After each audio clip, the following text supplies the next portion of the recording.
Hey, and welcome back.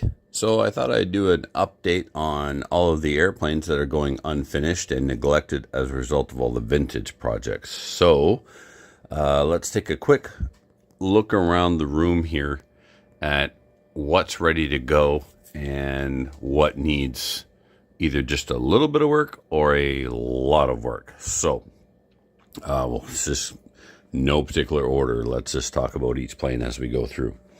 This is a vintage Tequila Sunrise ARF put out by Global back in the 90s. There was a guy at the Fredericton Club who had one. I always thought they were cool. This is actually my second one. The first one I got real lucky on. I got from a fellow club member who's running a hobby shop out of his garage, 50 bucks. I was going to make it electric. Realized that's well beyond my skill set. I'd done some cool stuff to it. And I had made dual Elron servos and moved some stuff around. And then flew it with a dead transmitter battery, and that ended very poorly. This one cost me a whole lot more because I got it from Marketplace out of Ontario, which is like 2 provinces away. So the cost and the shipping was quite expensive. If you know me, you know that I'm not a builder, never claimed to be, never aspired to be. So I often will get other people who are accomplished builders to help me with some projects. Sometimes it's a little bit of intervention, sometimes it's the whole thing. So I had struck up a deal with a guy from the Fredericton Club.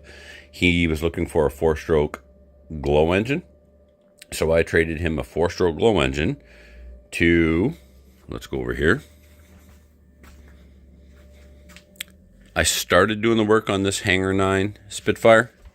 This was sitting in the rafters of a garage for several years. It had a Evolution, which is a Horizon brand 60 size glow engine on it.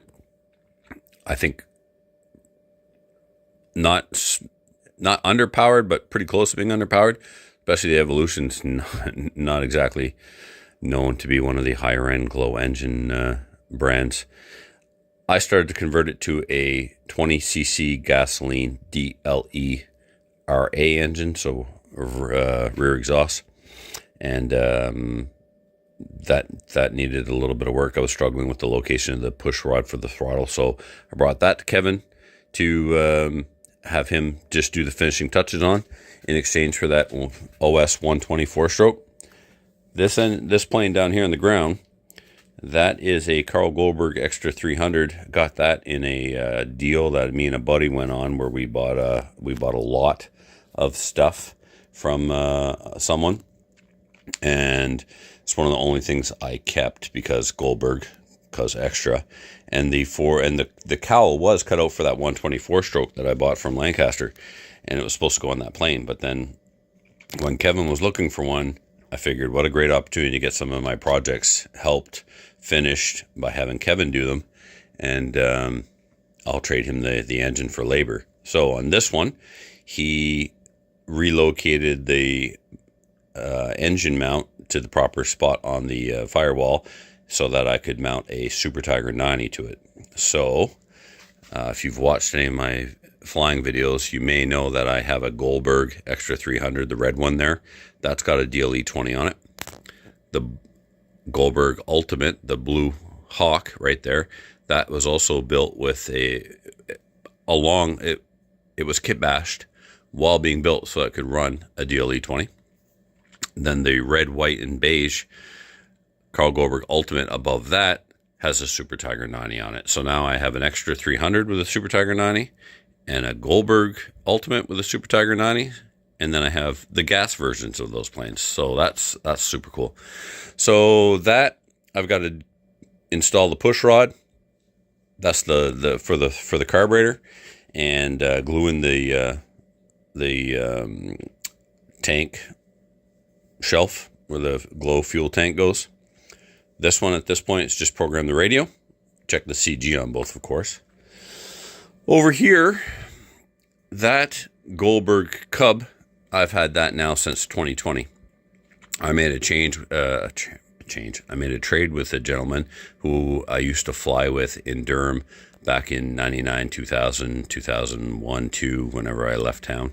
And he found me on a Facebook group and we reconnected, and I traded. He was getting more into RC cars, so I traded him an RC car and maybe some cash for. What I was really after was that yellow plane up there is a Great Plains Ultra Sport 60, and it's mine. It's the one that I bought from Mitch Bongard when I was a university student back in the late 90s, early 2000s, and that was one of my daily flyers, that and my original Goldberg Chipmunk. So I wanted that plane back. The coolest part of that story is, dude had that plane since 2020, and he never flew it. Somehow managed to lose the canopy off of it, but I got a reproduction canopy off of eBay. That plane was moved around Atlantic Canada and put in and out of storage every time he moved, and I was able to get that back. So, but with that, getting that back came this Goldberg Cub, which was stored in a barn or rafters or something. Back here, that discoloration down there, that's like mouse nest. That's mouse crap and piss. So that's fun. I don't love that for me. Somebody had modified the firewall quite a bit to put a vibratory mount on there, so I didn't want to take on plugging those holes and drilling new holes and all that stuff. So again, this was part of the deal with Kevin, I believe, for that 4-stroke glow engine. Why am I bleeding? Where's that blood coming from? I got time to bleed. Worry about that later. So Kevin mounted a Sato 82 to the firewall of that for me, and mounted the fiberglass cowl, so now I have to refinish it. I'm going to stay with white because it's just going to transfer through whatever I put on there. The white will bleed through, unless I went with a really dark color. So rather than, it's going to go in a sunburst pattern, kind of like Hazel Sig's clip wing Cub. I have multiple wings for this. I have a full length wing, and I have a clipped wing as well. Both I think need a little bit of work recovering maybe. So that's going to be either white and blue or white and red. We'll see. But it'll become a clip wing Cub, so it should be fun. This engine right here, DA85, that was sent back to DA for refurbishment. So that engine belongs on that plane. I've had that plane now probably since 2022, maybe 2023, and I think I've flown it like twice. First problem was it had a Spectrum power safe receiver and high volt servos, and apparently it's a known problem that those older version of the Spectrum power safe receivers. Power safe receiver is a receiver that allows you to run redundant battery. You actually plug 2 batteries in it. In case one battery fails, it'll start to pull from the other battery. So it's a pretty cool way of having redundancy in a backup. But the version of the Spectrum Power Safe receiver didn't work with high volt servos. I tried little boosters, signal boosters, capacitors. I tried upgrading the firmware, did all the things. And the person who sold me the plane, the crooked bastard that he is, when I told him about the problem, he told me it was my imagination and just send it.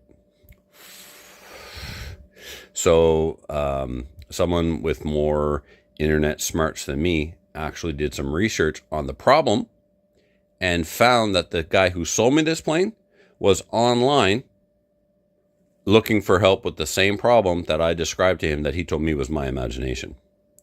So once I got the power safe receiver out of there and put in a FrSky power safe receiver, like a TD, whatever. What did I put in this thing? No, actually I didn't. I didn't even go that crazy. I went with, So I went with a Jetty magnetic switch for battery redundancy, and maybe just a FrSky 8-channel radio, because I was using Radio Master with FrSky receivers, and then I switched to an XR20S transmitter, which is absolutely amazing. Nothing wrong with the Radio Master transmitter, but it's I'm not smart enough to own it or use it, so I got rid of it. So, got rid of the electrical problems, and then the motor was crap. Like, he told me that it would be hard to start the first time you started it every day, and after that it would start within a flip or two. I experienced that once. What I experienced after that was a motor that was a pain in the ass to try and start, and then it got to the point where gas was coming out the carb. So I was like, oh, okay, like flowing out the back of the Butterfly. So I sent that back to Desert Aircraft to be refurbished, and Desert Aircraft was struggling with employee retention, and project or customers' work was falling behind. So much so, I sent this in November, and I only just got it back. And Desert Aircraft covered the entire cost, which wouldn't have been much, mind you. Like, it was not hundreds of dollars to get this thing refurbished. It was like, I think it was less than 150 bucks. And what I like about Desert Aircraft is it's an American-based company. It's on the other side of the border. Just send it over, and you can pick up the phone and call them, and you can talk to them, and it's great. So good on them. Thank you so much. They gave me the work order of all the things that they did, and they covered the cost. So that's going to get back on that plane. So okay, so we got this needs a lot of work. It needs to be sanded. The fuselage and tail, all the control surfaces need to be sanded, recovered, reassembled.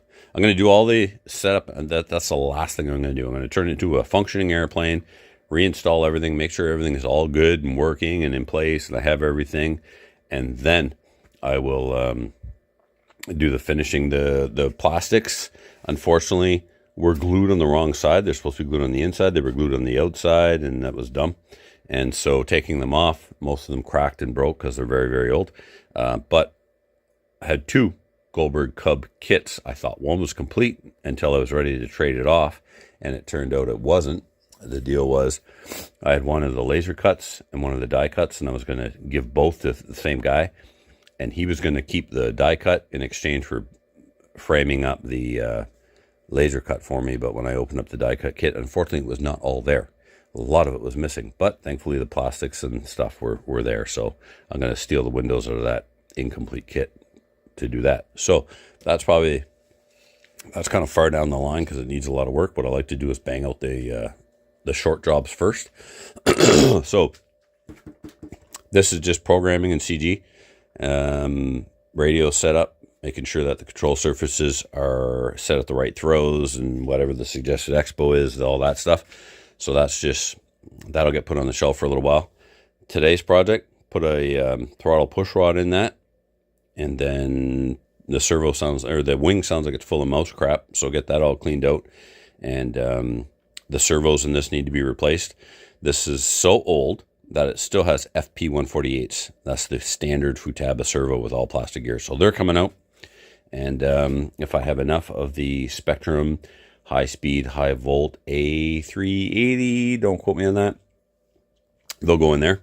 The landing gear is a one-piece fiberglass landing gear or carbon fiber that actually came off of 30cc S-Bach that I lost because I wasn't running redundant batteries. I had one life pack for the ignition and one life pack for the radio, and the life pack for the radio failed in the air, and I lost signal, and that thing went into the ground. It was tragic. Okay, so let's go back to this side of the room. Hanging here, there are three airplanes. The first one is a Tower Hobbies Uproar. Love that plane. It's got a vintage new old stock Weber 40 on it. Runs great. The covering came off in flight, so I got to clean that up. Behind that is a E-Flite electric P51B. So it's got like the razor back instead of the bubble. Not a fan, but it was an impulse buy at a swap meet. And then there is an E-Flite 1.1 meter stick electric. So that's ready to fly. The Mustang needs to have the radio programmed, and this one just needs to have the covering cleaned up. Okay, the Tequila, got to program the radio, check the CG. The Viking, I've changed the receiver to Spektrum PowerSafe, the TD18. The failsafe needs to be set. The Krill, 42% with a DA170. I've had that for multiple years now. I got that in the spring of 2024, and I've been poking away at it very, very slowly. Other projects keep coming in. It's it's in rough shape, but it's all there. I just got to put it together. Mini Fontana X. I paid more for the carbon fiber spar that was missing than I did for the plane. That should be ready to go. I may even have programmed it. I can't remember. 50cc yak made by OMP. and that's ready to fly. I've flown that a bunch of times. First time I flew it, the rudder servo failed. There's a video on that. My E-flite Beast, I have said, and will say again, if I had to get rid of every airplane but one, that's the one I would keep. The Ultimate AMR, that's the first version, I think. They've updated that airframe at least once since this one came out. A lot of fun, but I mean, I'm not sure if the CG's not right or the thrust line is not right. I don't know. It's not my favorite plane to fly, believe it or not. I'm not sure what in the setup is not right, but it feels like it wants to kill itself the whole time it's in the air. Mini Saturn. I'm just going to literally pitch that in the garbage. It was given to me and I started to buy stuff for it and I got zero interest in getting that thing going. I'm not going to throw it in the garbage. I'll bring it to a swap meet and just put it on the table free. Your problem now. EFX Racer. Love that plane. Love that plane. That plane, hand launch it. And I fly it on 3S, but I think it has the 4S prop, so I've got to sort that out, put the right prop on there using my my watt meter. Even as is, like, it's fast. It's fast.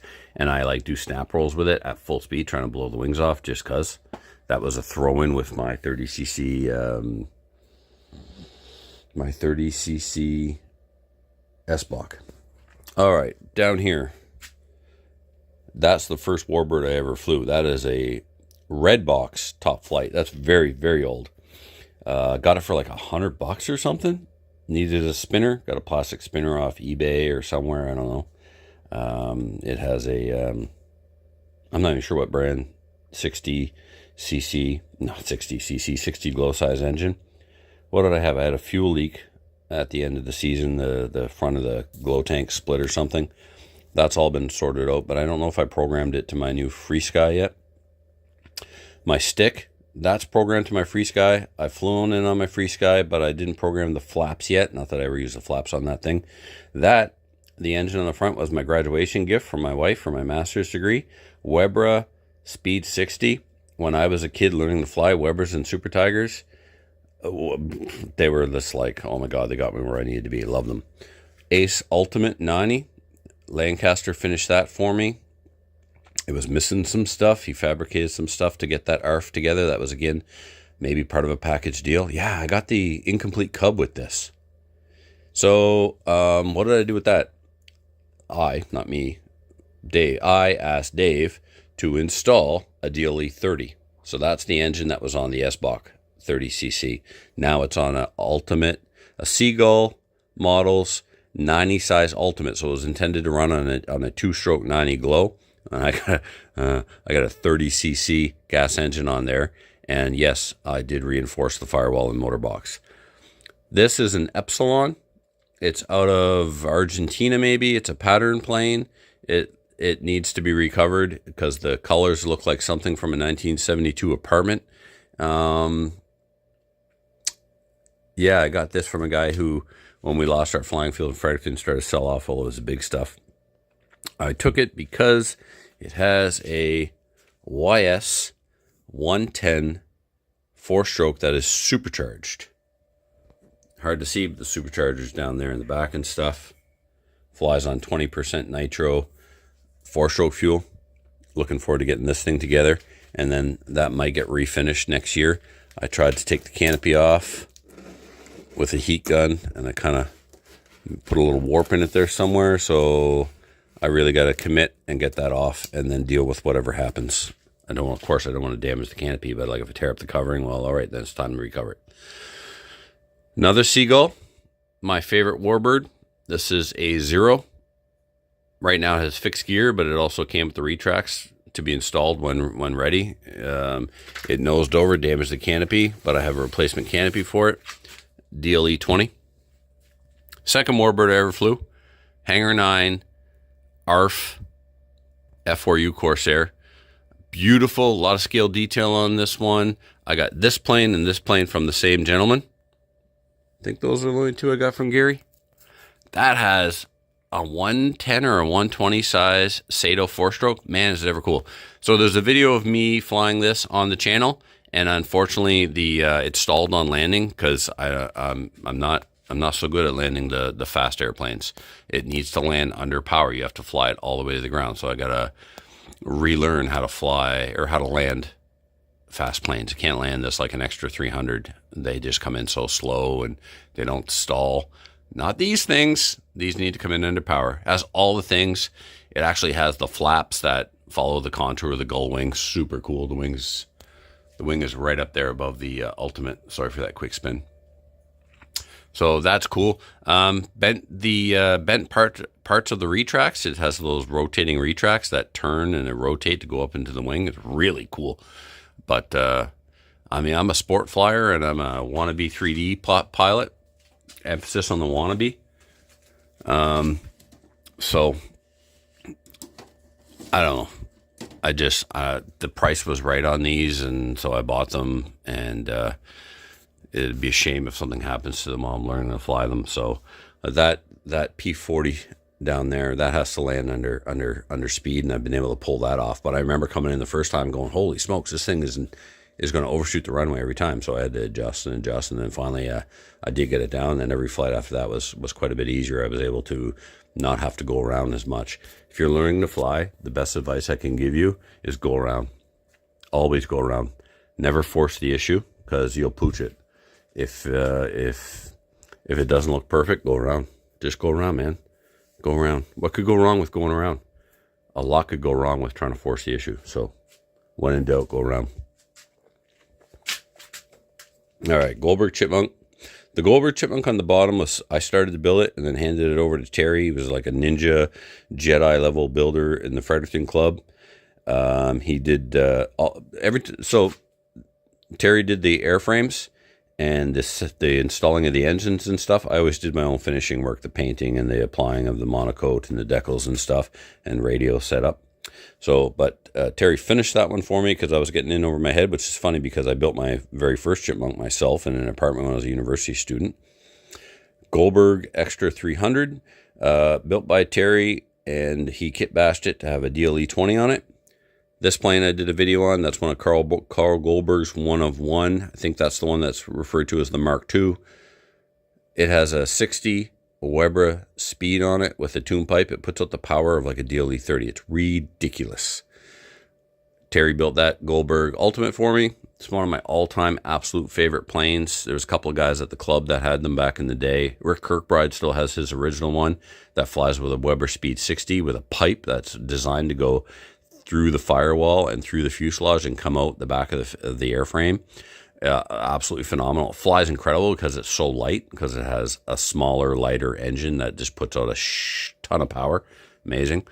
That Goldberg Ultimate, that was built by one of my mentors back in the day, Dave Gamblin. He put the same pilot in all of his planes, and that's what Dave looked like in the 80s and 90s with that beard and stuff. Too cool. What's really unique about that one is there's no fiberglass on it. The cowl and the hatch under the cowl. No, sorry, the cowl. The cowl's built up balsa. That's all carved balsa. Let's get a look at that. This is all one piece. He's blended the balsa top of the engine cowl into the airframe, all one piece. Here, you can see these lines. And here, that's the bottom part. That's all built up balsa as well. And the wheel pants, balsa. Incredible. He built that in 1997. He installed a smoke system where the smoke came out the wingtips.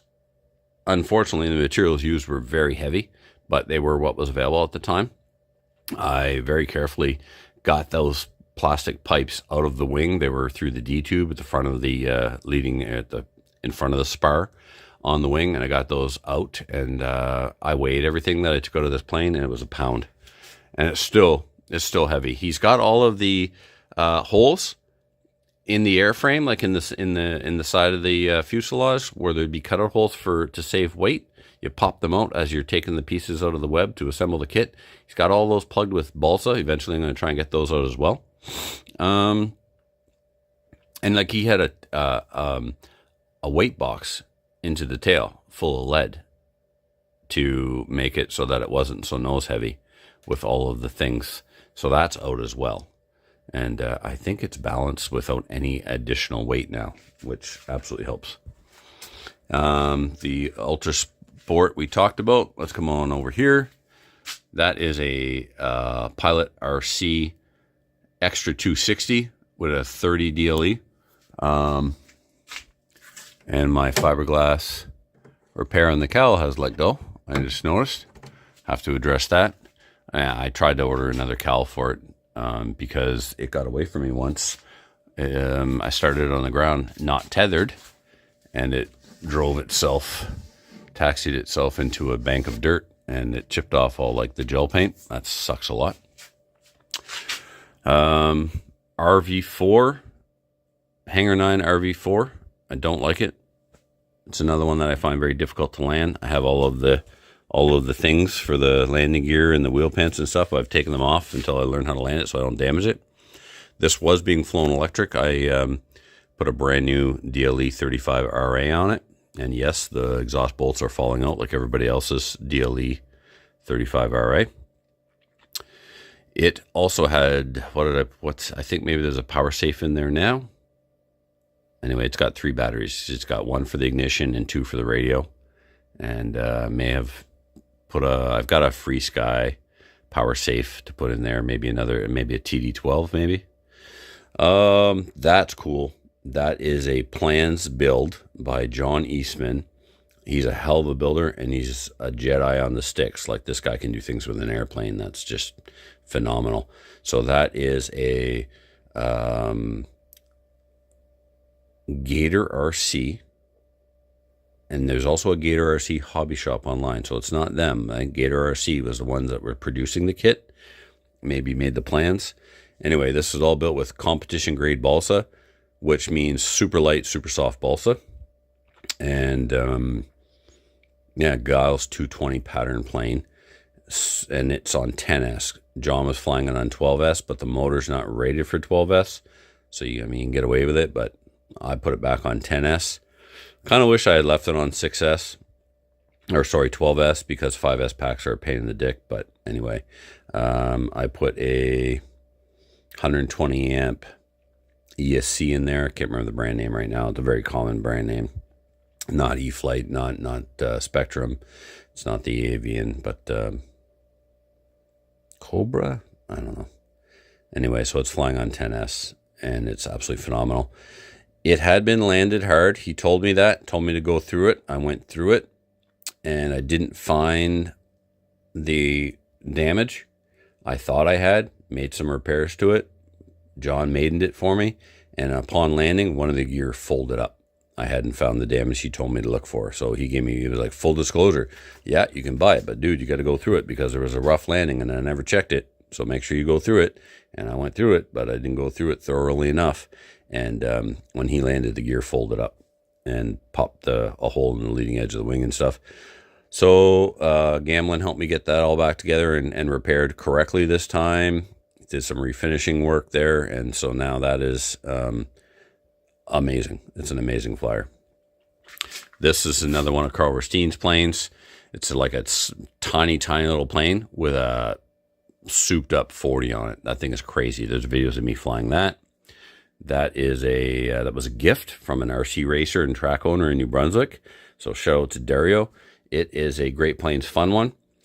The engine's really far forward, and I looked at the plans and I contacted Dario. I'm like, Dario, why is the engine so far forward? Like, it must be kind of tail heavy and stuff because of the CG, or not tail heavy, sorry, nose heavy. And he's like, dude, don't touch the thing, just fly it and then get back to me. And he was right.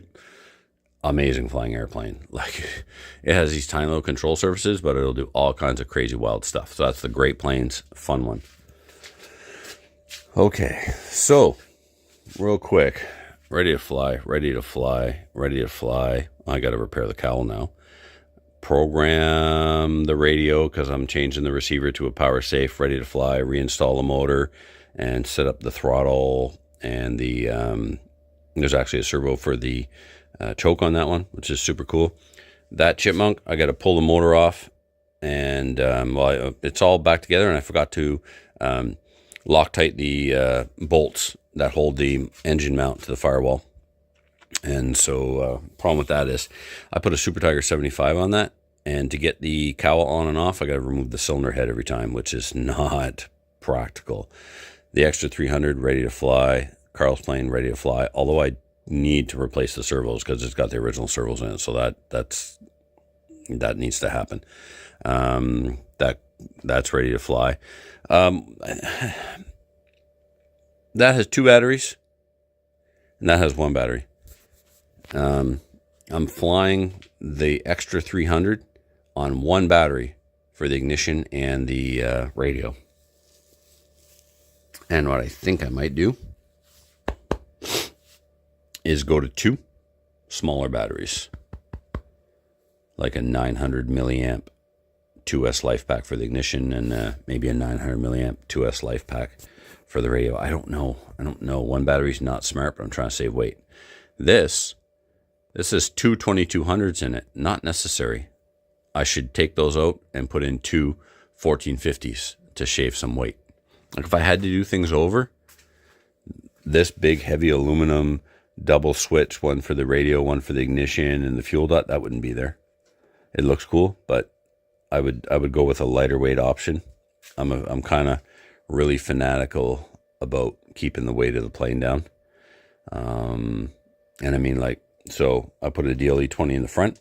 So both my Extra and my Ultimate, I added an extra servo, which was not part of the original configuration of these airplanes. I put 1 servo per elevator half, and then 1 pull servo for the rudder. And I did that on both the Extra 300 and the Ultimate, because with those heavy DLE engines in the front and the ignition systems in the front, the planes would have been very nose heavy. So rather than add weight to the tail, I increased the performance of the airplane by adding an elevator per control surface, an elevator servo per elevator half. And so, yeah, I added tail weight, but in the form of a servo that makes the plane perform better. So they've been modernized, both with gas engines and 1 servo per elevator half. Those are ready to fly. I need to repair the landing gear on the Corsair, and it's literally just straighten out some pieces of the piano wire, cut some new ones. Very big here, heavy. That, I got to program the radio. Other than that, it's ready to fly. That, I got to install maybe a receiver and do the programming and test run the engine. The Ultimate's ready to fly. The stick is ready to fly with the exception of the flaps haven't been programmed. That's a very, very basic, it's a glow airplane with 4 channels. So program that. Again, that's today's project. Program the radio, set up the failsafe. I'm pretty sure the Fontana is ready to go. That's ready to go. Those are ready to go. That's ready to go. So that's it for down here. Then there's a schwack of airplanes upstairs in the room I normally film the YouTube videos in. So guys, that's an update on the channel and the airplanes, because I know we're doing a lot of vintage car stuff, and some of you watch the channel for the airplane stuff. So there'll be a bit more of that. There'll be reviews of some of these planes and walk-arounds and stuff. So until next time, thank you very much for watching. Bye for now.